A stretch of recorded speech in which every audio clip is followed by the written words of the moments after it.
Warahmatullahi wabarakatuh. Puji dan syukur mari sama-sama kita panjatkan kehadirat Allah Subhanahu wa taala yang telah melimpahkan rahmat dan kesehatan buat kita bersama. Dan salat bering salam buat junjungan Nabi besar kita Muhammad sallallahu alaihi wasallam. Hari ini Kamis 13 Juli kembali kita bersama Dr. Muhammad John Ibrahim SPKJ di Poliklinik RSUD Dr. Muhammad Zain Painan. Seperti biasa, Dr. John berbagi ilmu dan beredukasi buat kita semua. Hari ini berjudul Kecewa.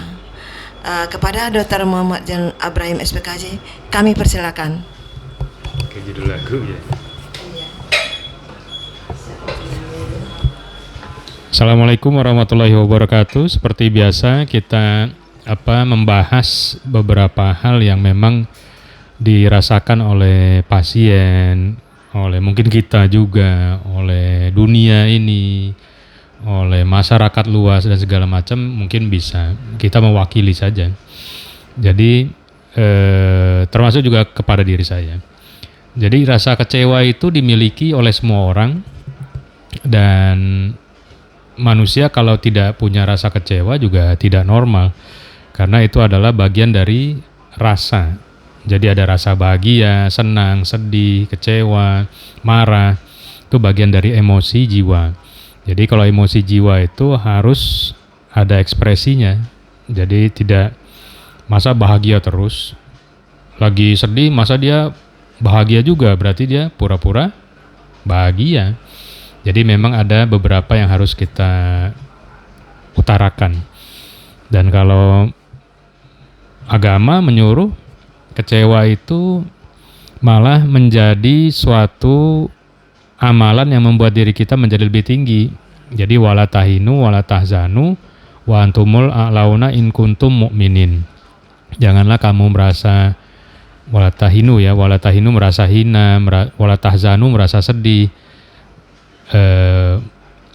Jikalau kamu in kuntum mu'minin, jikalau kamu beriman, karena kamu wala tahinu wala tahzanu wa antumul a'launa, dan kamu adalah sesungguhnya tinggi jikalau kamu beriman. Nah, jadi agama sudah menyadari bahwa kecewa ini malah jadi kadang-kadang jadi ladang amal kalau kita beriman. Tapi kalau kitanya tidak beriman, kecewa jatuhnya jadi depresi, ya itu malah bukan meningkatkan diri kita, malah membuat kita menjadi lebih di bawah lagi.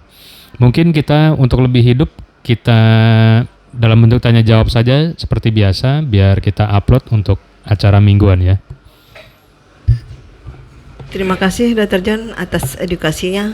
Baiklah, kita mulai seperti biasa, ada tanya jawab, mungkin 4 sesi pertanyaan kali. Kami persilakan pada Bu Nel pertama dulu. Terima kasih Pak Dr. John, Bu Desi. Tentang judul kecewa ini cukup menarik sekali, ya kan? Banyak mungkin pertanyaan-pertanyaan yang akan diberikan. Kalau begini Pak Dokter, saya memberikan pertanyaan tentang kecewa. Misalnya kita tidak sesuai dengan harapan kita. Segala sesuatu itu tidak sesuai dengan harapan kita.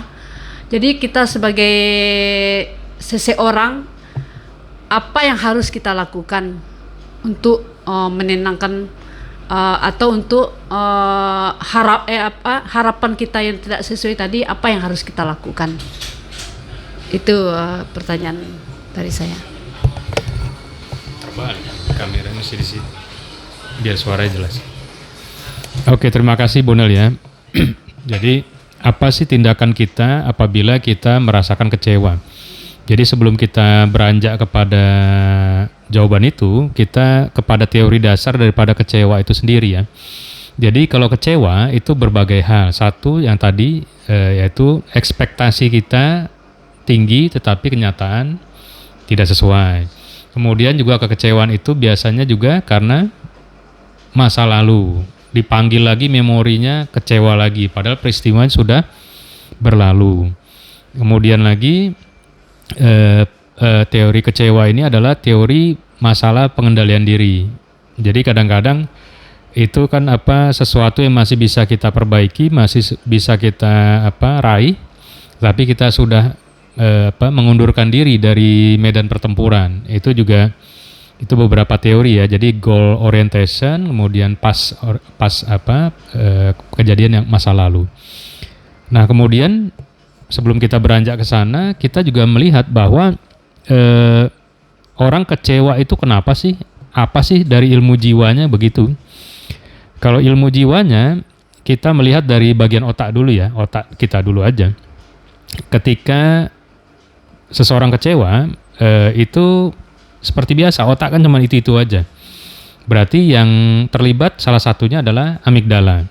Amigdala itu akan lebih aktif pada saat kita kecewa. Karena amigdala kan bertugas untuk menghubungkan emosi dan mengirimkan sinyal ke seluruh bagian otak. Itu satu amigdala. Yang kedua, ketika kecewa, prefrontal korteksnya itu menurun aktivitasnya. Karena dia untuk pengendalian diri. Kan orang kecewa kan lebih tidak bisa mengendalikan diri dan segala macam. Kemudian daerah anterior singular daripada korteks. Nah, itu biasanya pada saat kecewa itu menimbulkan konflik. Nah, konflik itu juga menimbulkan aktif tuh daerah ACC itu, anterior singular korteks. Nah, ketika kita kecewa, ketika mau diolah nih data terlalu penuh gitu kan, akhirnya kita menekan ke pikiran bawah sadar dengan logika kita. Memang bukan rezeki saya. Oh, memang cara saya mungkin tekniknya salah. Akhirnya ditekan dengan supresi. Tetapi dengan supresi, ketika dengan secara sadar kita menekan, tapi kok kita masih bergejolak, padahal saya udah punya alasannya kenapa saya gagal dan segala macam. Kemudian kita berusaha menekan lebih dalam lagi secara pikiran bawah sadar. Tadi kan supresi itu bagaimana menekan perasaan kita melalui pikiran sadar, dan kalau mau lebih tekan lagi yaitu melalui pikiran bawah sadar, yaitu disebut juga dengan represi. Nah, represi itu nanti timbul penyakit. Jadi ketika kita simpan, timbullah baru kecemasan. Kemudian juga sulit tidur, jantung berdebar, perut naik, mual, atau juga tremor, kadang-kadang ada gerakan-gerakan yang tidak bisa kita kendalikan. Jadi ketika kita kecewa, efeknya kita sudah tahu. Nah, sekarang masalahnya ketika kita menekannya terlalu dalam ke pikiran bawah sadar, kita bingung. Ini masalah disimpan, tapi disimpan di alam bebas. Bisa jadi, bisa diatasi salah satunya dengan mimpi. Mungkin mimpi itu membantu kita untuk mengobati. Jadi kadang-kadang mimpinya itu, wah, seram sekali apa gimana, tapi di mimpi itu ada solusi gitu kan. Wah, misalnya kejar-kejar gajah, misal gitu kan. Wah, kejar-kejar gajah, kemudian kita ternyata di mimpi itu memenangkan pertempuran itu. Nah, itu walaupun di kenyataan kan tidak jadi, tapi di otak kita sudah terproses. Itu salah satu obat juga. Dan yang bisa kita lakukan adalah ventilasi.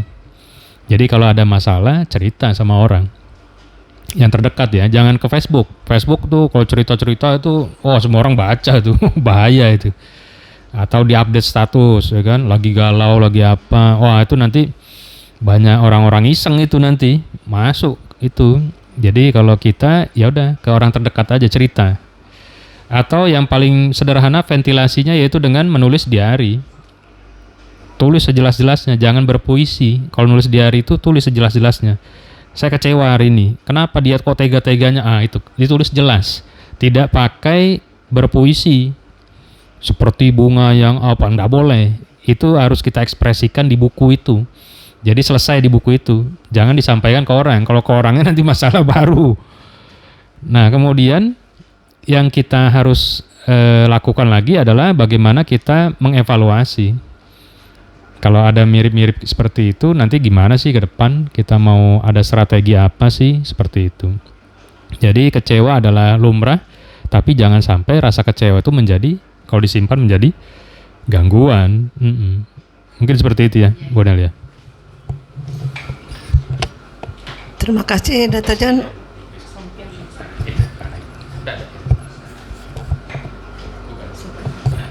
Terima kasih, Dr. John. Sangat menarik sekali tentang judul kecewa ini ya. mungkin sebagai musisi banyak sekali menciptakan lagu-lagu kecewa. Di sini Ni Desi membicarakan tentang kecewa menurut secara pribadi, mungkin depresi hanya satu, dua beberapa orang gitu. Andaikan di masyarakat, semua masyarakat kecewa gitulah Dr. John, atau suatu instansi kecewa gitu. Yang kita takutkan Dr. John, apakah yang akan terjadi selain dari depresi jika terjadi beberapa banyak masyarakat yang akan kecewa? Apa yang akan ditimbulkan? Terima kasih Dr. John. Ya, untuk itu bisa banyak hal terjadi. Jadi misalnya kekecewaan terhadap suatu institusi segala macam. Ya, kekecewaan itu kan bisa disalurkan. Misalnya ada inbox pengaduan, kemudian kepada apa yang berwenang pejabatnya itu disampaikan. Jadi ibaratnya harus kita sampaikan sekecewa-kecewanya, walaupun nanti kita tahu jawabannya apa, ya itu harus kita sampaikan juga biar paham. Tapi kalau saya jawab lebih jauh nanti salah pengertiannya. Pertanyaan Bu Desi ini pertanyaannya menjebak ya. Ya, terima kasih untuk pertanyaannya, terima kasih ya. Udah Pak, tambah.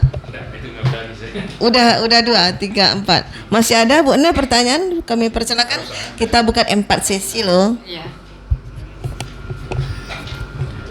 Terima kasih Bu Desi. Menarik juga tentang kecewaannya. Kalau pertanyaannya Pak Dokter, kalau kecewa di dalam Islam gimana Pak Dokter? Menurut Islam kita ini kecewa gimana?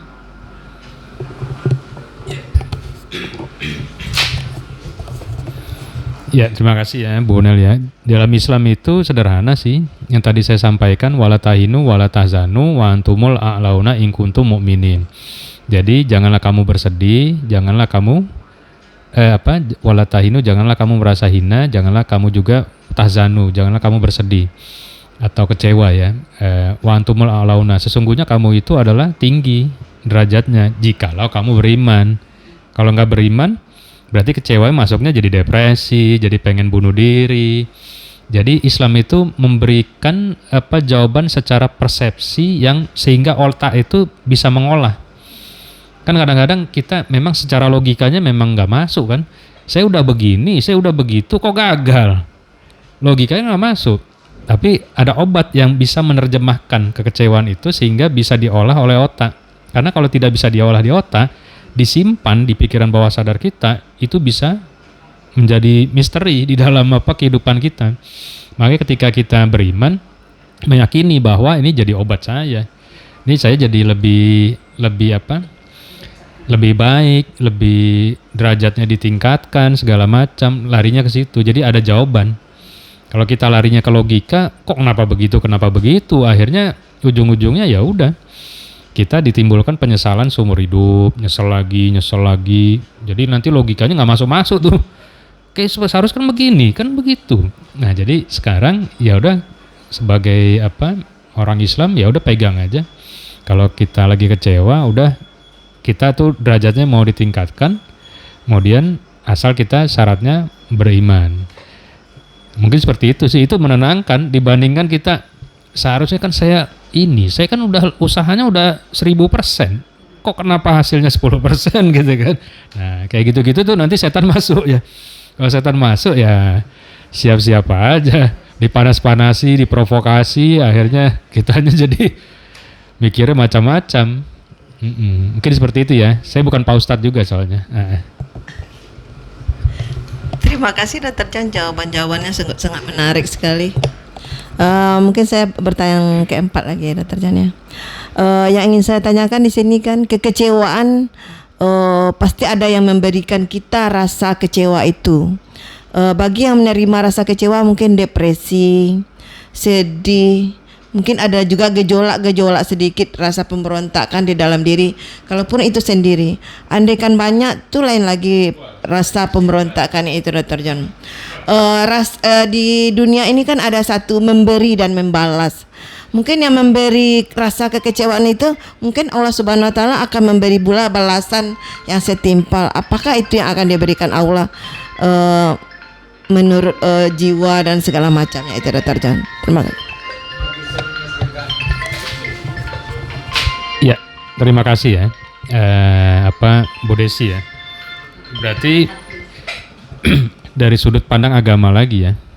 Jadi kalau di dalam agama kita meyakini bahwa agama kita memberikan banyak hal untuk ladang amal. Kan kita beranggapan kalau mau masuk surga dihitung pahalanya kan sholat, zakat. Ternyata di luar itu ladang amalnya banyak kan. Nah salah satunya dengan bersabar terhadap kekecewaan, dan kekecewaan itu bisa juga menjadi amal ibadah ataupun pahala bagi kita. Jadi kalau diibaratkan jadi ladang amal, itu kan penenang aja ya.